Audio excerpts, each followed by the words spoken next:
सबगोटे प्रणाम करै छी। हम गीता मल्लिक। हम आइ एकटा गौरी गीत लऽ कऽ अयलहुँ हेँ। बरसाइत पाबनि आबि गेल अछि नजदीक। बहुत नया पबनैतिन सब पाबनि पूजथिन तऽ गौरी गीत सुनै जेथिन सब आदमी। और मैथिली संगम चैनल पर हम सब विधके गीत दऽ रहल छी। सबगोटे सुनै जायब। सबगोटे लाइक कमेंट शेयर करब और साथ साथ चैनलके सब्सक्राइब जरूर कऽ देब। गौरी के छोड़ी उमा के संगे हो, गौरी के छोड़ी उमा के संगे हो, केहन मन भोला केहन ध्यान हो, केहन मन भोला केहन ध्यान हो। तीनहि वस्त्र लय गौरी हम पूजब, तीनहि वस्त्र लय गौरी हम पूजब, केचुआ पुतली पटोर लय हो, केहन मन भोला केहन ध्यान हो, केहन मन भोला केहन ध्यान हो। गौरी के छोड़ी उमा के संगे हो, गौरी के छोड़ी उमा के संगे हो, केहन मन भोला केहन ध्यान हो, केहन मन भोला केहन ध्यान हो।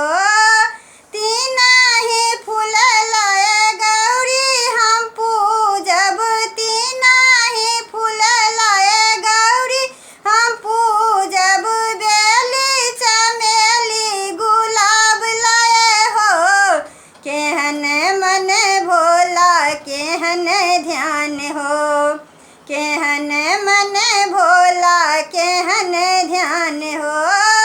गौरी के छोड़ी उमा के संगे हो, गौरी के छोड़ी उमा के संगे हो, केहन मन भोला केहन ध्यान हो, केहन मन भोला केहन ध्यान हो।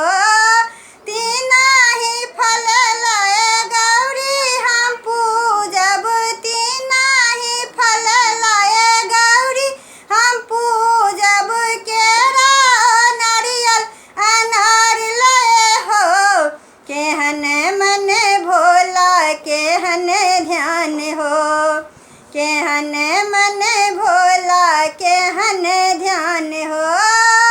तीन सिंदूर लय गौरी हम पूजब, तीन सिंदूर लय गौरी हम पूजब, मटिया पीपा अचीन लय हो, केहन मन भोला केहन ध्यान हो, केहन मन भोला केहन ध्यान हो। गौरी के छोड़ी उमा के संगे हो, केहन मन भोला केहन ध्यान हो, केहन मन भोला केहन ध्यान हो।